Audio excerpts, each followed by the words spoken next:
Good morning, everyone, and welcome to Project Insights Agile webinar. The topic for today are Agile teams together forever. Just a few things to note before we get started. All participants will be put on mute. However, any questions that you have are more than welcome. Please go ahead and type those into your question box, which you can find on your GoToWebinar dashboard. All of our PM trainings and Agile trainings are valid for one PDU free of charge. However, you must be in attendance for the full session. PDU certificates will be sent to you by the end of today. And for those of you interested in the recording and slides, those will also be sent to you by tomorrow. My name's Denise, and I will be your moderator for today. I'm on the marketing team here at Project Insight. If you have any questions, comments, or feedback, please feel free to reach me at denise.rodriguez@projectinsight.com.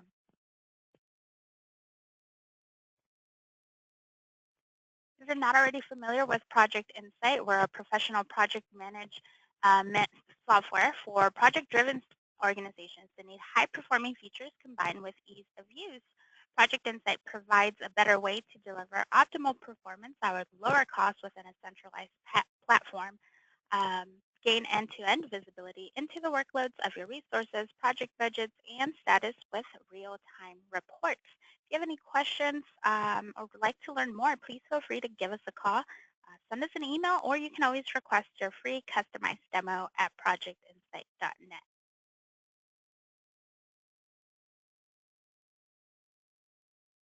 I'd like to give a very warm welcome to our presenter today, Dr. Dave Cornelius. Dr. Dave is a value delivery leader at Biorad Laboratories. He influences cross-functional teams to deliver amazing quality products to delight customers.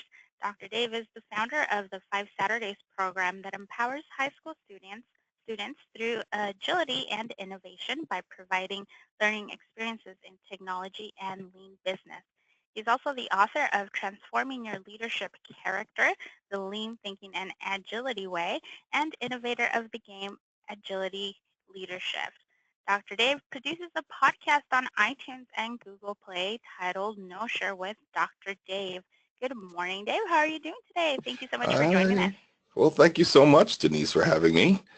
So now you just need to turn me over to, let's see, don't do that.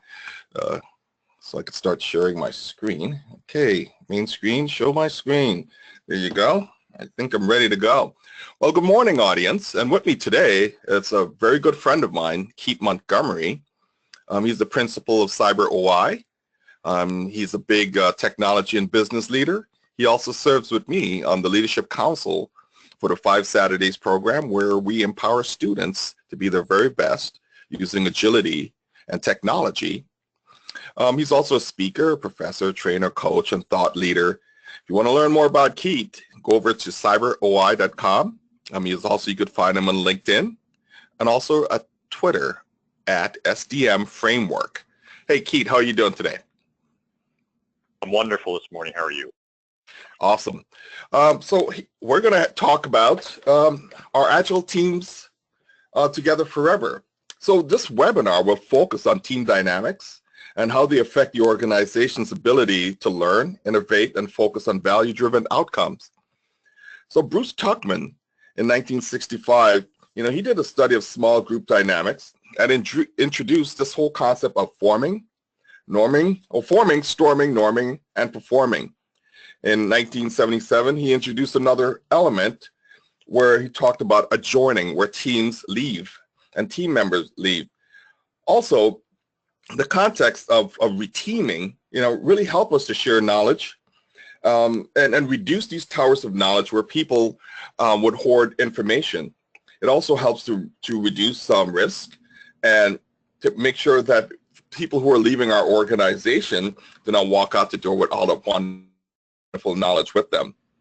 And so my friend Heidi Helfand, she recently released a book called Dynamic Reteaming, The Art and Wisdom of Changing Teams, and it's published on LeanPub.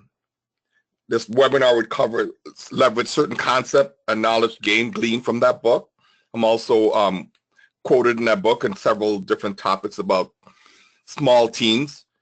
So I'm also in a situation right now where I have to engage in reteaming because of a new strategy at my organization where we're going to split teams into what I call flagship and next gen. So which means some teams are going to be shifted off to work on next gen and some teams will continue to work on flagship. And look, this is a normal course of event in business. You know, teams split, people come and go. That's just the way it is. So, you know, this is something that is par for the course and not something that's really abnormal and out of the way. Our topics for today is we're going to talk about team and reteam definition, the importance of really looking at dynamic team compositions, sustaining healthy team behaviors, and techniques to reteam.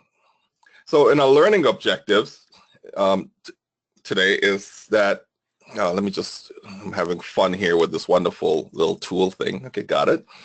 We want to establish teams to achieve a healthy flow state, reduce the Tower of Knowledge syndrome, and build teams capable of winning, because that's what it's all about. So what is a team? And what we think is that teams can be found everywhere, right? And they're normally made up of two or more people trying to work toward a common outcome. They can be co-located. They can be geographically dispersed. And in our modern times, you know, now teams can even be robots or bots, right? So we're moving along and shifting the way of how we think about teams, that they're not only people, but they also can be inanimate objects as well. So when you are in a team, you know, you get through the practice of building up a culture. We definitely see where people, they form, they storm, they norm, they perform, and definitely adjourn, where you have to engage in reteaming and figuring out how to build this team and put them back together. We always want to make sure that teams in our organization is providing value to our customers.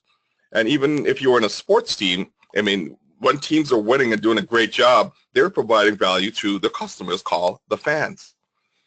So let's talk about the origin of the static agile teams and where did they come from. So somewhere along the line, people came to the conclusion that agile teams should be static and really change. I will even go further and say that people like to be with each other they find a connection with and do not want to change. So Agile talks about co-located teams, teams being in the same room, the same place. And I think somewhere along the line that it should be static. And maybe because they had great values. And with agility, people look at the great interactions between team members and their ability to get things done fast, inspect and adapt. And also, as you walk through this process, there's a great amount of easier to deal with all of the members in a team. So I could see the reason why most people would say that, yeah, you know, we have these co-located teams, never change them. But to me, that's not a reality. And so we want to talk about a little bit about Tuckmans: forming, storming, norming, performing, and adjourning. And this is one of the common views that we have in team dynamics. So, you know, it was established in 1965, revisited in 1977. And when we look at the terms of forming, we look at it coming together and learning habits. Storming, you know, we're pushing the boundaries defined in a forming state. You know, if I know Keith like his coffee mug on the right, maybe I go and move it to the left just for fun. Norming, where we're accepting and the resolution of the differences. Performing, where we're hyper-focused on common goals. And adjourning, where team members lead. Now, Keith, what has been your experience with Tuckman's group dynamics model? I think if you ignore it, you could run into a lot of problems and a lot of dysfunctional behavior. And I'm a big fan of the storming phase. A lot of folks like to shortcut it. I actually like to revel in it and have people be prepared for it to come. And so this model allows people to understand that things are going to, usually they shift from forming, storming, norming, but sometimes you go back and forth. So I feel it's a very, very good model. Most excellent. Now, I want to talk about, there's the benefits of having stable teams. Don't get me wrong, you know, but people like dynasties. You think of the Chicago Bulls, one of my favorites. the Los Angeles Lakers, the Boston Celtics who come to mind. And one of the common statements that people often make is this: if it's not broken, do not change it. There are good things about stable teams, but change is also healthy. One of the key things is that when you have stable teams, yeah, we know what the status quo is, and it's well known. One of the interesting things when you've been around people and teams that have been together for a long time, you find each other, oh yeah, what John really meant to say was, and they're completing each other's thoughts and statements. And sometimes I joke about it and say that it's really similar to a long-term marriage, as you see in the dynamics, how people are interacting. And so things are well known as you integrate with, a long-standing team. So as usual, we always want to make sure that we keep you engaged and understand if you are paying attention or not. So we have our first group interaction, and what we want to know is Tuckman's small group development model includes A, forming, B, storming, C, norming, D, performing, E, adjourning, or F, all of the above. What do you think, audience?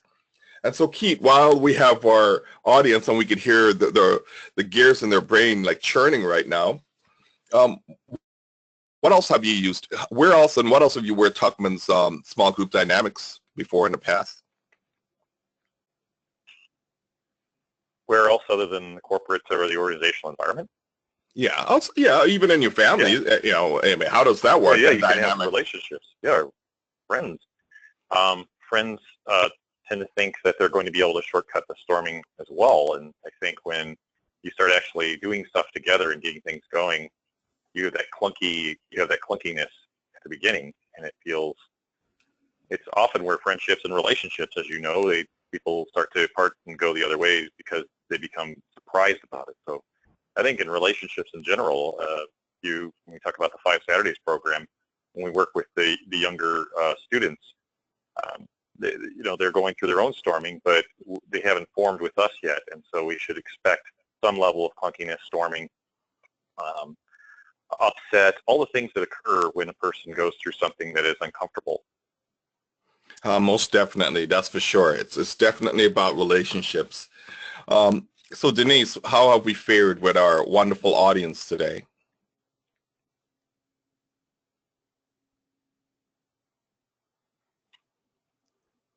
Dun, dun, dun. I guess if someone, I was really surprised because no one selected F, which is all of the above, because Tuckman's small. Can I clarify really quick? Yeah. I believe that the poll only allows for 5 answers. So if you have that, go ahead and type it in. Some people brought that to my attention too. Well, thank you so much. All right, so F is the right answer because Tuckman's model is about forming, storming, norming, performing, and adjourning. Okay, all 5 of them. So let's keep going, Denise, as we move on to our next thing. Am I still sharing? Yeah, you're good to go. Good. So what is reteaming? Reteaming is a term that I heard from my friend Heidi. I was at an Agile conference up north at Berkeley, and she did a presentation on reteaming, and I thought it was very interesting. I think talking about team dynamics and composition and the ability for us to really bring teams together in a dynamic way and have a strategy and practice around that. The thing is that sometimes reteaming could be voluntary or not. So what is reteaming? It's really one or more people leave or join another team. As I said, it was voluntary or involuntary assignment. We could look at team composition, and it always enters right back into the forming stage. One person leaves, another person comes, and things get a little bit different. Because maybe the person who left was holding everything together, and maybe the person who was coming may tear everything apart. So there's a lot of forming that takes place in reteaming, and it's a very healthy thing. And sometimes we have a great shift in just the patterns of the way people connect. with each other. So you ask yourself, why would we reteam if there's great benefits to stable teams? You know, I often think about how stale people can become without stimulation of new knowledge and experiences with other people. Um, I know I need that new stimulation.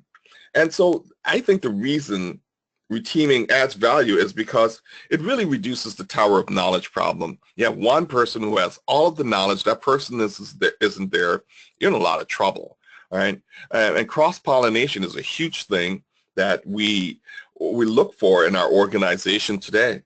And so in terms of developing cross-functional knowledge across teams, this is a very healthy practice. Building out a learning community. This is one thing that where I am today that I emphasize, that every Friday we have 2-hour learning. And that the purpose of that, even though it's creating a kind of like a virtual reteaming in terms of knowledge and knowledge transfer and understanding. So, but it also helps us to support organizational growth. And we could also manage our team size, because sometimes you have a team that's together 14, 15, 20 people. And if you've heard me speak before, you would hear me talk about micro teams, small teams of 3 to 5 people delivering amazing value to the organization. And it's just amazing that you could take those small teams and interchange people and make sure that they're still humming. But we're going to walk and talk about disruption, which is something as a favorite topic of Keith, one thing that I do enjoy as well. So I would say disruption is inevitable, right? It disrupts the normal course or the unity of any activity. You could think of reteaming as a form of disruption as it creates new dynamics. And the great thing is that new teams may produce new innovation. So Keith, how would reteaming produce positive disruptive value for the organization? Well, if the person in change management, if they're prepared for it, then they're going to look forward to the opportunity, like you said, to meet new people, to get new knowledge, to share their knowledge, to be part of something new. So that's the positive side, if they were able to harness that energy that disruption kind of unleashes. But beyond that, what about the organization? If you look at the organization as a whole, sometimes, you have this team that people count on for producing a new value. How would we manage through that disruption as well in the reteaming context? If you haven't given it a thought. You mean manage through it, or what is the positive that comes from it? Positives. Yeah. So I think the positive is that opportunity for people to think differently, and when they think differently, the new teams could start to self-emerge into something that was much greater than was before. It almost always does happen that way if people are embracing it. So because of the fact that maybe they've gotten into a groove, almost like an old record groove, right? And all of a sudden they're out of that groove, out of that rut, and they've been freed up. And the way I've seen it on teams is where you start to see these tiger teams, where people start sharing people from their teams to go to other teams, and sharing their knowledge, and then kind of cross-pollinating, and then across the board, the organization is much richer as a result of that organizational intelligence that occurs. I totally agree. Totally agree. It's like a bumblebee or a butterfly going from flower to flower, pollinating, providing new knowledge, new opportunities, new innovations. So I want to talk about teams as continuous flow, and this is more of a lean way of thinking about it. So when I think of teams as continuous flow, it's when they're able to generously provide value-driven outcome for the organization. You could think back to the Motown music factory, where they would produce hit after hit after hit. This is what I think of when teams are flowing. So people are able to join the teams without skipping a beat. The key attributes of teams with continuous flow are, they're smaller teams. They're consisting of 3 to 5 people, what I call micro teams. They establish a positive flow state. And when you think of a positive flow state, it's information that's shifting and positive outcomes that are flowing in an organization and even between teams. So, I don't know if sometimes you have a day when things are just clicking. All things are working. There's no impediments. And that's what we think about as having a positive flow state. And we have the ability and skills to complete goals, really easily. Our focus is really hyper-focused. It's a hyper-focused state. We're really making sure that we're getting things done. And no one cares who gets credit. Everyone swarms to build the next new set of features within the organization. Just checking in with you guys to see what you're doing and then how you're feeling or you're paying attention. So hopefully our tool would allow us to, give you enough information to answer this question. So a good reason to reteam is to reduce the tower of knowledge problem. Is that true or false? Denise, let's talk about that. Hey, so Keith, let's talk about continuous flow for teams. And what are your thoughts on that? I know you and I love lean, and so where are you with that in terms of having that level of flow in your teams? Well, when you introduce disruption, obviously you introduce a disruption of that flow, right? But then you open the door to a larger maybe aperture for that flow. So there's all that aspect of when you're really trying to achieve continuous flow, and as you know, that's usually a pull organization, right? So like Kanban and other types of tools that you would use in lean. But at the end of the day, allowing for teams to be able to find their own way together, and I like the micro team approach as well, because you can have them cross-pollinate, you can help them help each other get things that are impediments or obstacles or wastes out of the way, and it's a lot easier to see if you're in these smaller teams and you're cross-pollinating. And so you just keep finding things that are basically breaking up flow and helping each other as micro teams individually, teams as well as across the board. All the teams find the spots that are slowing them down. Most definitely. Where are we, Denise, with our wonderful audience today? I guess when the tool works, people are able to provide the most appropriate answer. So yes, the answer is true. True. A good reason to reteam is to reduce the tower of knowledge problem. Moving along. Building trust. Trust is hard work, and it's not really easy to obtain. So when I think of trust, and what recently I've attended kind of like a conference with some professors from Brandman University, and their definition of trust was something different than I thought. And they say trust is about ability, can get things done. Trust is about empathy can relate to others, and trust is about integrity, can do the right thing. So look, I believe trust is obtained and experienced through validated learning, and it's something that takes time to establish. Keith, in your experience with trust in teams and team members, I mean, how would you apply the same concept of looking at ability, empathy, and integrity as cornerstones for trust in a relationship in a team? Well, this is another hot button, just like disruption for me. For me, if you don't have trust, you can't really get anywhere to the flow or all the different things that we're talking about, all the good things that we're talking about in Agile. So obviously, where I start is at the individual level and saying, does the individual trust themselves? So do they really feel they have the ability? Do they feel like they can connect?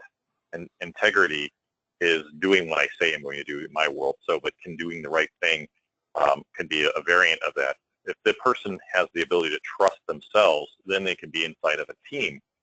And if the team has the same ability to trust themselves, then it becomes a lot easier to establish that people are going to follow through, where they're going to make clear agreements, and they're going to follow through with those agreements so that they can build on that trust, like you were saying, a validated learning exercise, as opposed to someone just trying to convince you or persuade you that you should trust them.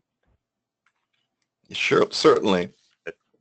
So as part of that exercise and that activity of understanding people's ability, integrity, it's also assessing the team. You know, I said before embarking on a reteam, ask powerful questions about the desired outcome. What do you want out of this? What changes are needed to help introduce reteaming as a value. One thing that I try to do is look at an exercise like circles and soup. We always want to know, like, what's in the team's control as part of this assessment. How much influence, we're looking at 6 degrees of separation, the team has with each other and outside of their circle. And, where are the things that you do not have control or influence? Where do those things exist? And how do we kind of like mitigate them or even ignore them because they could just be noise? The thing is, it's like, how do we weather the dynamics of change in the process? So there's a few things that we look at in terms of just assessing the team.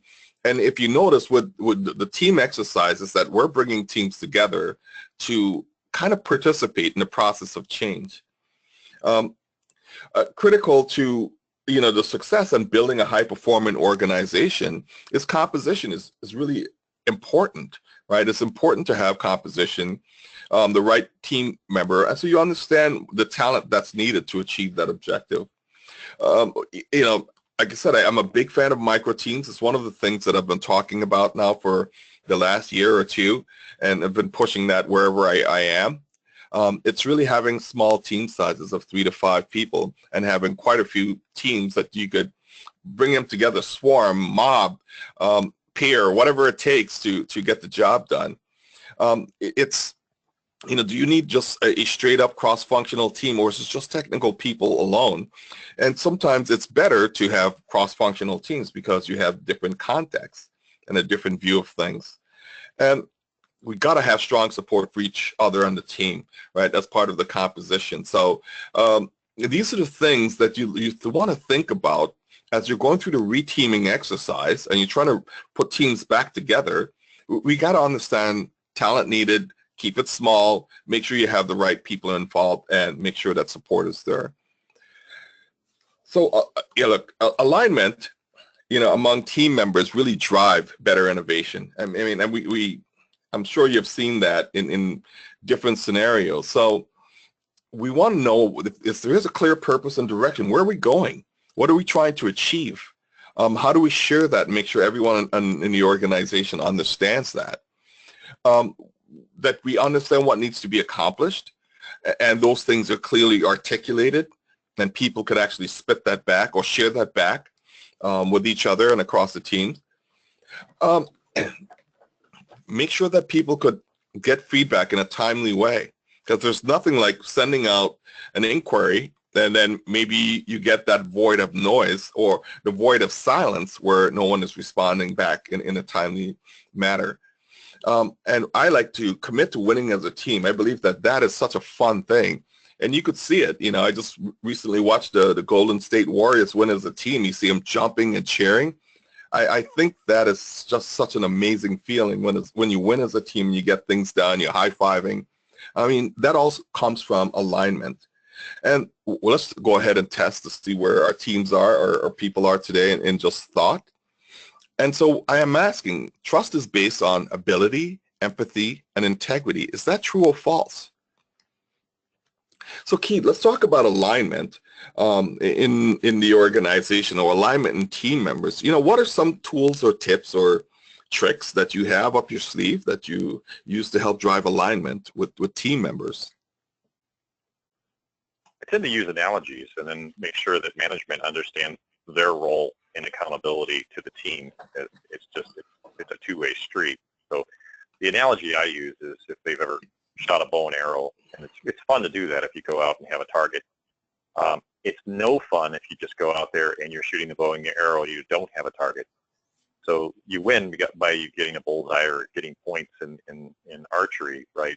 But if you don't have a target and you're not clear about that target, and you don't have the feedback that when you hit the target, you hit the target, then it becomes very messy. So being able to make sure management understands they have a role, and the role is telling people whether they were hitting the target or close to the target and what that target was, and do it in a timely fashion, and understanding there's a consequence if management doesn't do that, right?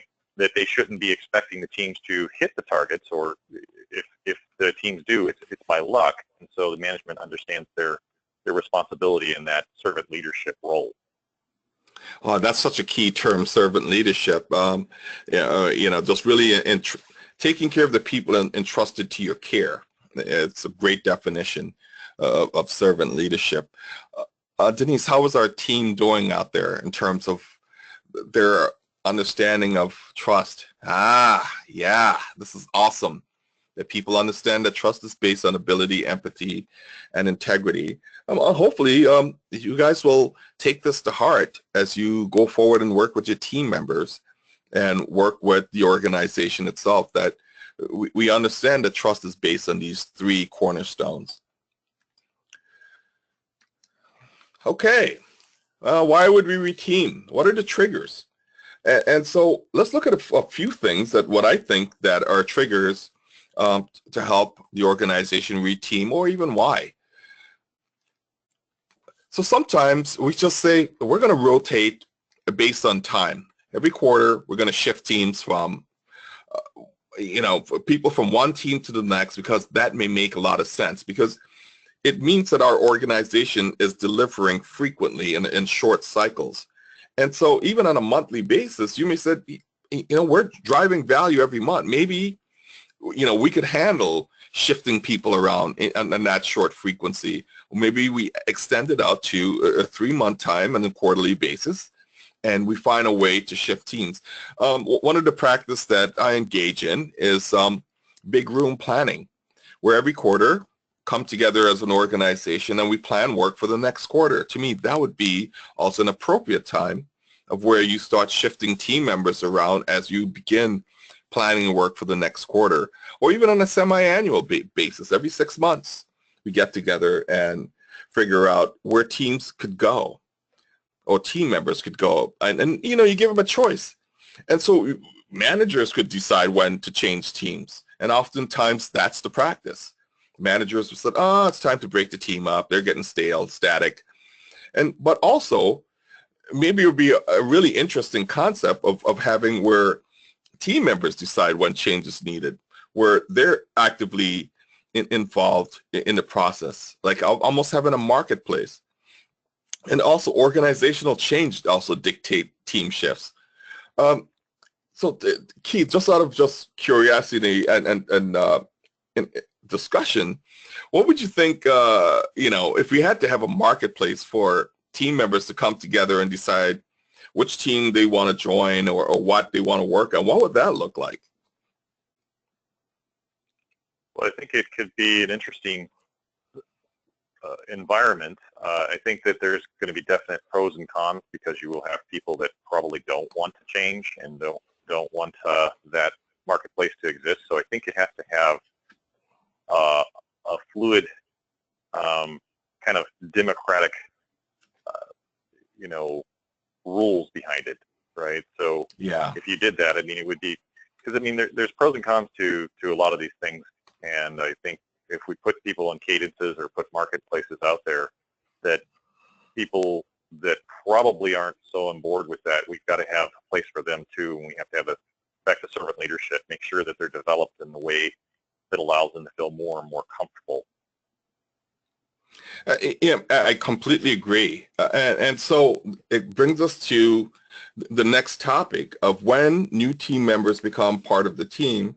I believe early integration is needed to achieve the desired success that you want. And as part of that practice is really, how do we make members feel safe in the team? That no matter what team they land on, there's always a space for them to come in and get work done, because that's the focus. Where we're leveraging peering to share knowledge and experiences as part of our integration practice.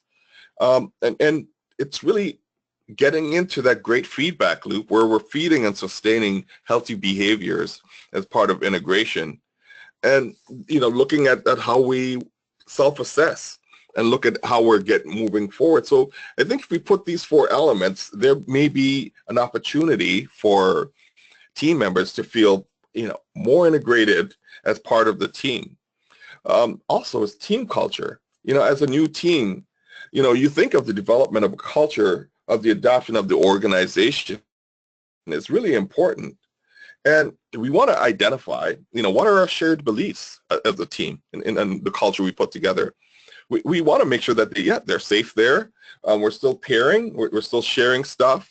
We're healthy and sustaining. And we're still assessing and making sure that we can hit those key targets. Now, let's look at a group interaction where we're asking, what is team integration about? Is it A, safety in the teams? Is it B, sharing knowledge through pairing? Is it C, sustaining healthy behaviors?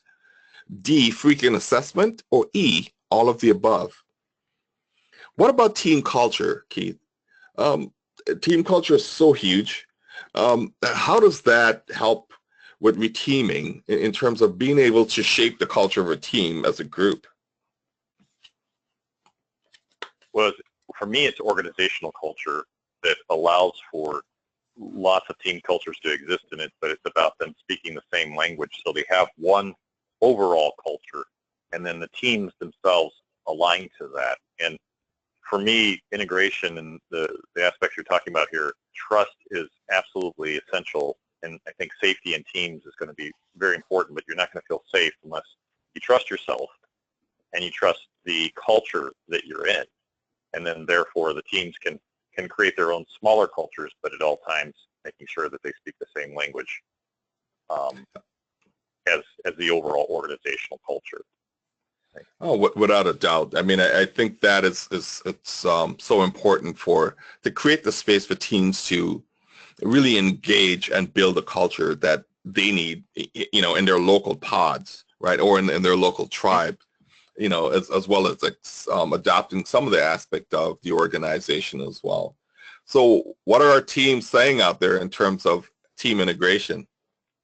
Yeah, I think people are spot on that team integration is about all of the above, all of the good stuff. So we're going to keep moving in terms of our next topic. And really, this is a summary where we come to an end. I wanted to leave enough space for dialogue if we needed to have that, and for more questions in this webinar. So when we think about teams, teams are dynamic and they're not static. We know that teams shifts. We want to reteam when we want to achieve specific outcomes.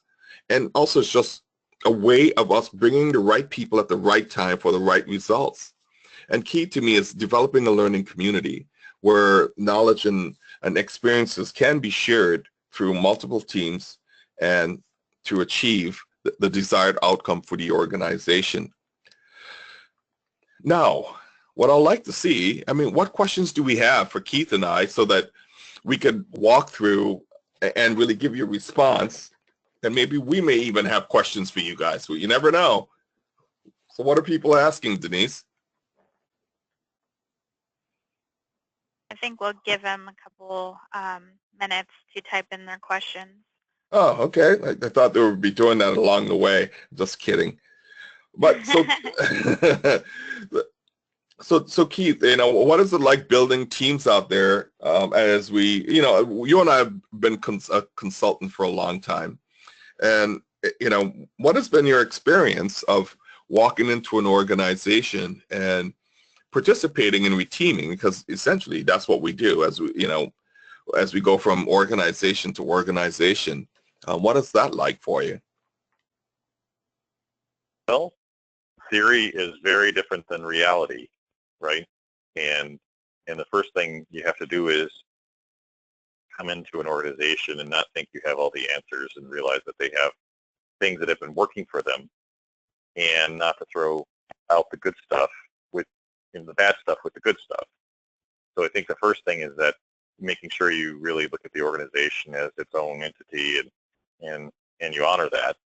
I do believe that teams,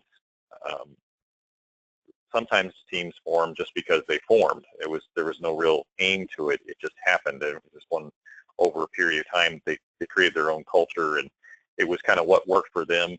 And like you said, things can get very stagnant. They can basically start to make up their own rules. They can start to do other things. So to see what those are and to be able to ask the good questions that allow them to start to see themselves more closely regarding the value that they deliver, and being able to come to their own conclusions almost in a Socratic way sometimes. So that's more my way of doing things. But I do definitely start with the language and making sure that an organization operationally, they truly can speak the same language, so that the teams can start to understand themselves through the lens of the organization that they're part of. You certainly don't want to create the Tower of Babel, do you? Oh, I've seen many of those. And that story makes a lot of sense when you start to see what happens in organizations, and the kind of stuff and the kind of teams, or the kind of waste, or just dysfunctional behavior that can occur if people are basically screaming at each other, and they're saying the same things, but they're speaking a very different language. Oh, without a doubt. Denise, how are we coming along with questions? Good. So here's your first question. For both of you, what's the biggest challenge you've had to face when reteaming, something that you had not already envisioned? Keith, I'll give you, as our guest, I'll give you the first pass, and then I'll follow up. You're too kind. The biggest challenge, this is one of those like interview questions where you're like on the spot and you weren't prepared for it. I think the biggest challenge is, and the biggest thing to always remember is, machines, when they break, you can troubleshoot, you can fix them. People, even though we tend to have a lot of the same problems, it's the combination of problems that get you. So people are always, for me, in politics, are always the ones where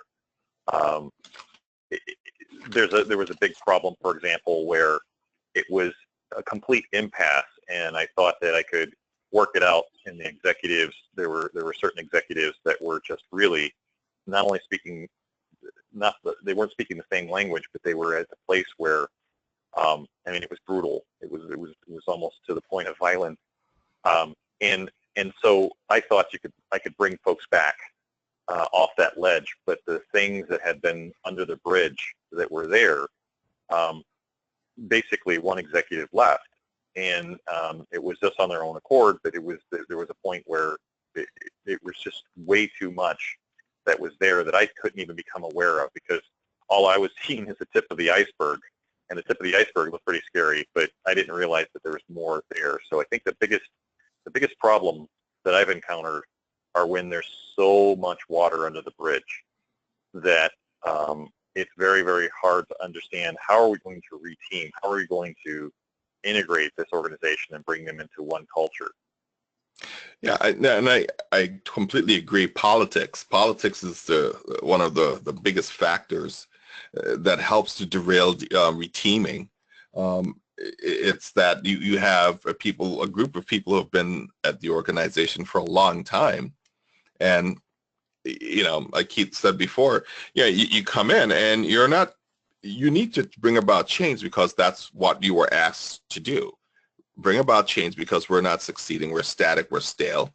But the politics of individuals who may have a different perspective is always one of the biggest challenge. And they have the connections within the organization up and down and across.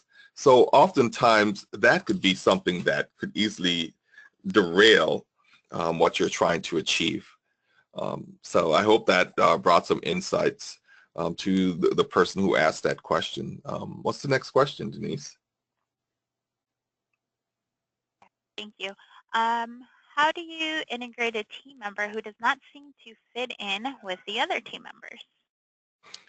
Well, I'll go first this time, Keith, and then I'll let you get a chance to respond to that. Those are really hard, right? I mean, it's like an organizational change. You'll always have a level of resistance who comes in, with individuals who are new to a team. The question is, how do you find a way to either allow that person to contribute to what's going on with the team, or you find another space for that person to exist and have their level of success? It's not always where you could make someone really fit into a team. There are times when people just don't fit. And if they don't fit, it's like, where else can we make you fit? Because, if you think about it, people are in an organization for specific reasons. They were hired by someone because they had some value. And sometimes sometimes it's important to really understand what are those values that they bring to the organization, and how do you find a space where they can succeed. But I also think coaching is tremendous in this aspect, in really helping people to recognize, do I want to be a part of this change or not? And if the answer is no, well, the question is, well, how do I get you to find a place, whether it's within the organization or outside of this organization, because that's also an option, to allow that person to exist and thrive. Because I think one of the things that could be most unfair is for people to continue to coddle individuals who are not contributing value to the organization. I think it's almost cruel to a certain extent. That we should help those individuals find their passion, because that's what it's all about. Keith? Yeah, I really agree with the last thing you said. The first thing I would do, though, is I would try to empathize and understand what's the root cause of this person not being on board. The fact is they might be right. They actually may be realizing something that the team doesn't, and so they may be the person sticking their head up and saying, I'm not going to be part of this change because you guys are going to go off a cliff. So I would root cause it and understand what it is that's driving them. Because if we continue to look at that target that I talked about before, like value, then we start to realize this person is speaking in value terms. And we may realize that they have given us the wisdom necessary to have the teams come back or tweak themselves in a different way that they weren't expecting. The other thing I look for, though, is management. If they've not changed, so if I've been hired on in a company and the manager that hired me on told me they hired me for this XYZ purpose, and I'm continuing to be able to knock it out of the park, that purpose, but now the purpose has supposedly changed. But the manager who hired me on never told me it's changed. They've never changed my compensation or incentive policy. I'm, of course, going to do what I've been incentivized to do, what I was hired for. So the other component is really making sure management, like you said, Dr. Dave, is the coaching component of saying, we're going to need to change this. If you want these folks to do something differently, then you're going to have to compensate and incentivize them to do so, because otherwise you hire them for a purpose, and they're right in sticking their hand up and saying, wait, this isn't correct. And the final thing that I look for, because it exists, and this is what you were saying, Dr. Dave, is the victim mentality, or the people looking for the oppressor. We can't coddle people. When people start to act that way, if it's that type of root cause, we have, a coaching opportunity, but this is where, not every person's right for an organization. If someone's looking for an oppressor, or they're playing the victim, and then the team or people are trying to coddle them because, I don't know, it's politically correct. I don't, whatever the reason, it doesn't matter. It kills and hurts the whole team, and it could really hurt the whole organization. So to be able to make sure you understand what that root cause is really vital. And a lot of times they are right, though. Management did not do their job and understand what they needed to change in order to make sure this person understood what they're supposed to be doing. Absolutely. So Denise, I think with 8:49, do you think we have time for one more, or should we move on? Yeah, let's do one more. Okay. What techniques or tools would you recommend when team dynamics are being sullied by management issues? Did you say bullied? Sullied, so like damaged or... So you're saying that management is destroying the dynamics of the team? Right, so what would you do? Well, normally I'll take the manager or the management group and, get them in some public flogging, something of that sort. No, I'm just being silly. The thing is, you have to, engage with management as well, make sure that they understand the importance of allowing teams to be self-organizing and allow teams to really use the skills that they have, because look, we normally hire people because they have a certain talent, and or we have developed that talent in that person as part of the organization. And when managers fail to realize that they are more in a role of servant leadership, then that becomes a detriment to the team. So my thing is, just to keep it short, is to ensure that we start talking about servant leadership, and we start doing workshops around servant leadership and how important that is to give space for teams to grow and do their work, but also hold them accountable. All right. I mean, and to me, that could be so freeing as a manager, where if you have a lot of people reporting to you, how awesome would it be to check in on a 2-week basis or even a weekly basis, just in the context of, what's going well for you? What are your challenges, and how can I help? Something like that is really where you start shifting the way managers think about, leading people, right? Because we need to get people out of the management stuff and get them more into the leading people. And that's my context on that. Yeah, I'll take a few on that one. I don't really have too much to add, except for back to that root cause. What do we mean by damaging the team? What do we mean by damaging the organization? And back to, we talked about the team members. They didn't get direction from their management. Well, did these managers get direction from their executives or the board? Because again, if we're not in alignment, they're doing what they were incentivized to do. And so from the team's point of view, they seem like they're the devil. From the manager's point of view, they're doing what they were hired to do. So I think when we start getting into people stuck in the command and control management styles, as opposed to what we're seeing in the servant leadership, we need to make sure we understand, did they get their direction? Did their incentive and compensation change? These are all very important things, because without that level of sponsorship, what ends up happening in my experience is Agile becomes a forced environment to the organization, and it's the opposite of what you want to do with Agile, but it becomes this micromanagement tool for these type of managers. So I would quickly understand what is going on in that overall management executive system, so that we could understand, is this person an outlier, or are they just really following what they're supposed to be following, and not knowing why people hate him so much.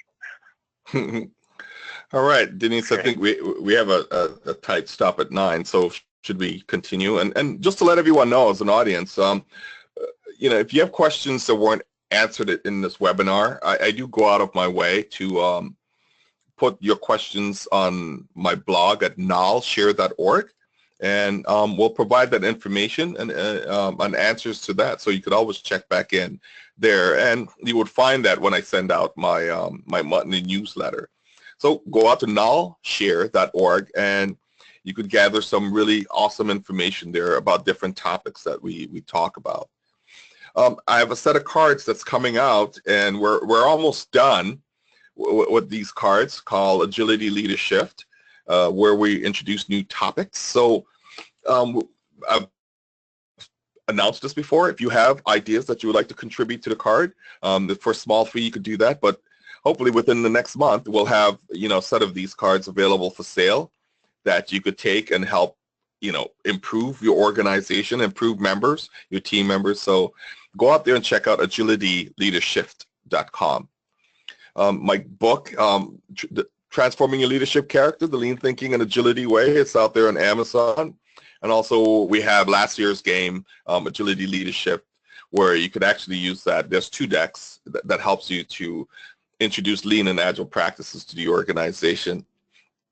Keith and I, we spend our summers and even during the year where we're empowering students with agility and innovation. So we just kicked off last week Saturday with about 20 students, and we bring in professionals like you who are listening right now to this webinar, and we teach high school students agile practices. We're teaching them how to build mobile application this year, and we're also teaching them how to start a business. How amazing is that? Where we have 14 to 19-year-olds who are really in there and engaging. So if you want to learn more, I say go to www.5saturdays.org. Check out our site, give a donation. It really helps us to keep our program going because this is a nonprofit. And, just if you want to get involved and start a 5 Saturdays program in your neighborhood, go there as well. We'll help you to get that started. I do a podcast called grokshare.com, but it's also known as Knowledge with Dr. Dave on iTunes and Google Play. I interviewed Keith just recently about disruption. So you could find him there on that podcast. And a lot of the information that we gather here as part of this webinar is also available in that podcast as well. If you want to reach out to me, you could ping me at Twitter at nullshare. Email is customercare@nullshare.org. And then go to our website at nullshare.org. Denise, thank you so much for sharing this time with us this morning. You are very welcome. Yeah, if you have not already registered for next month's webinar, go ahead and do so right after this session. I am a product owner. How do I tell a better customer story? That's coming July 20th at the same time.